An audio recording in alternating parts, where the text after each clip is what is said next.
Là, on est 16 rangs. En lait, on est à 50%, ouais. Taux d'humidité. Bonjour les agris. Aujourd'hui, je suis à la Bazoche pour rencontrer Éric Corbin. Il est en maïs irrigué et on va faire avec lui un petit bilan 2023.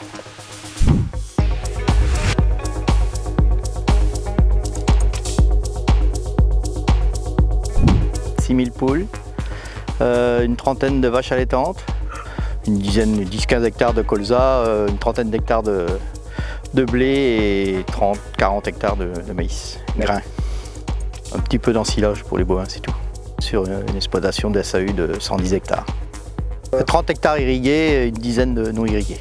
Cette année, il y a moins de différence, bien sûr, vu la pluviométrie qu'on a eue, mais nous, on est sur des sols graveleux, limoneux et non irrigués, voilà, c'est la cata tous les ans, quoi. On a irrigué en 96, on a commencé en 96, quand je me suis installé. Et parce que là, c'était impératif d'avoir l'irrigation. En plus, c'est des terres un peu mouillantes, c'est drainé. Donc on ne pouvait pas faire de colza de trop haut, donc il n'y avait que le maïs qui pouvait être implanté sur ces terres-là. L'irrigation, oui, c'est des contraintes, hein. C'est tous les jours. Tous les jours, déplacer les enrouleurs, c'est tous les jours, on est après ça, hein. Sans arrêt, la pompe, on fait que ça. Nous on irrigue, c'est pas par plaisir, hein, c'est par nécessité, hein.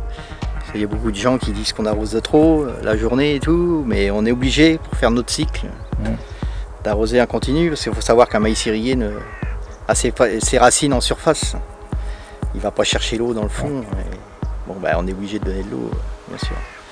Après on cherche un rendement aussi, soit rentable économiquement. L'électricité aujourd'hui qui coûte très cher. Puis l'installation, elle est rentabilisée, hein. J'irrigue depuis plus de 30 ans. Donc ici, il faut compter entre 10 et 13 jours pour faire le tour d'eau pour revenir sur la parcelle.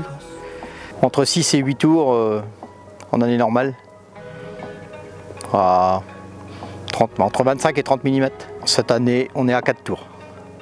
4 tours de fait à 30 mm, 25-30. Peut-être un 5e tour, on va voir la météo, pour nourrir le grain, pour finir le cycle. Les maïs ont été faits de bonne heure, hein, autour du 8 avril. Et puis ils ont poussé assez rapidement. On a un bon développement. Ils ont fleuri de bonne heure aussi, autour du 10 juillet.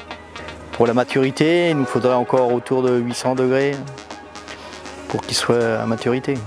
Vu qu'on a eu des nuits fraîches, des jours un peu frais là, depuis 15 jours, je pense que la récolte va être plus tardive. Là, on est sur un indice 360,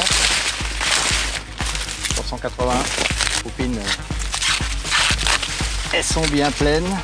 Donc là, il est encore en lait. Il mûrit quand même. On est à 50% d'humidité, là, je pense. Là, on est des popines à 16 rangs. L'an dernier, ça a été limite. Bon, ça a été parce qu'on a récolté du maïs de bonne heure et sec. 2022, une année très chaude, avec des restrictions d'eau. Donc on a eu du mal à faire notre tour d'eau. J'ai fait 450 tonnes. Mais bon, on l'a vendu très cher l'an dernier. J'étais à 312 € de moyenne. Mais bon, c'était une année exceptionnelle. Du jamais vu. Aujourd'hui, les cours, ils sont un peu à voile à vapeur, on pourrait dire. On ne sait pas. Ça serait bien le plus cher possible, bien sûr, mais ça serait bien qu'on soit aux alentours de 240 € tonne. On fait un test qu'on amène chez Agrinegos et on voit l'humidité qu'il fait, quoi. Je pense qu'on va être octobre. Je pense qu'on va pas boîte avant fin octobre. De toute façon, après, il y a un certain moment, il faut boîte, hein. Quand arrive novembre, il n'y a plus rien à gagner.